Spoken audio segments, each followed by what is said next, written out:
হায়াত মৌতের মালিক আল্লাহ, ন্যূনতম সিকিউরিটি নিয়ে চলাও হলো সুন্নাহ। কিন্তু আমাদের লড়াইটা হলো, আমার মা স্বাভাবিকভাবেই কান্নাকাটি করেন, আমার পরিবার সবাই। তো আমি আমার মাকে বলেছি যে দেখো, মানে আমরা যে লড়াই নেমেছি, আমার একটা মনে হয় কি, কোনো রাজনীতিবিদের না বাসায় মৃত্যুটা হইতে পারে না, এটা কোনো ভালো মৃত্যু না। যিনি রাজনীতি করেন, যিনি লড়াই করেন, যিনি বিপ্লবী, যিনি সংগ্রামী, তার মৃত্যুটা হবে একটা সংগ্রামের মধ্য দিয়ে, একটা রাজপথে, একটা গ্লোরির মৃত্যু। আমি তো ভীষণ ভাবে প্রত্যাশা করি, আমি ছোটবেলা থেকে এই স্বপ্নটা দেখি, অনেক জায়গায় বলেছি, একটা তুমুল মিছিল হচ্ছে অন্যায়ের বিরুদ্ধে, সেই মিছিলের সামনে আমি আছি, কোনো একটা বুলেট এসে আমার বুকটা হয়তো বিদ্ধ করে দিয়েছে, এবং সেই মিছিলে আমি হাসতে হাসতে আমি শহীদ হয়ে গেছি।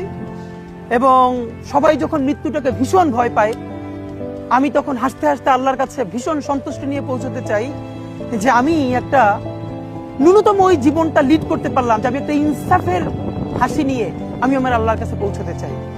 সুতরাং আগামী 50 বছর বাঁচলাম, কোনো ইম্প্যাক্ট তৈরি হলো না আমার দিয়ে, দেশের জন্য, রাষ্ট্রের জন্য, উম্মার জন্য, জাতির জন্য। কিন্তু আমি ধরেন 5 বছর বাঁচলাম, সেটার মধ্য দিয়ে যদি আগামী 50 বছরের ইম্প্যাক্ট তৈরি হয়, তাহলে অনেকদিন বেঁচে থাকায় কি সাফল্যের বলেন? শহীদ প্রেসিডেন্ট জিয়াউর রহমান কয়টা দিন বেঁচেছেন, কিন্তু ভাবেন আজকে পর্যন্ত উনি আমার অনুপ্রেরণা। হাঁটতে হাঁটতে আমার পা ফুলে যায়, আমি, আমার টিম, সেদিনকে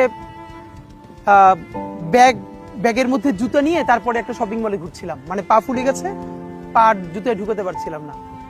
তো জিয়াউর রহমানের একটা ওনার গল্প মনে পড়ছিল, যিনি মাইলকে মাইল যখন হাঁটতেন, ওনার সাথে স্টাফদের পা ফুলে যেত, কিন্তু ওনার তো আর্মি ট্রেনিং আছে। তখন তাকে বলতো, স্যার আপনার তো আর্মি ট্রেনিং, আমরা তো আর পারি না। এই জন্য ওনাকে মানুষ রাখাল রাজা বলতো।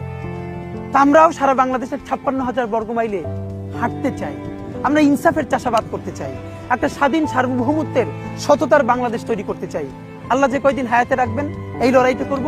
যেদিন নিয়ে যাবেন, আমি স্বপ্ন দেখে যেতে চাই, আমি আমাদের এমন টিম, আমি আমার সন্তানকে রেখে যেতে চাই, আমার মৃত্যুর পরে যেন এই লড়াই বন্ধ না হয়, এই লড়াই যেন বাংলাদেশে কিয়ামত পর্যন্ত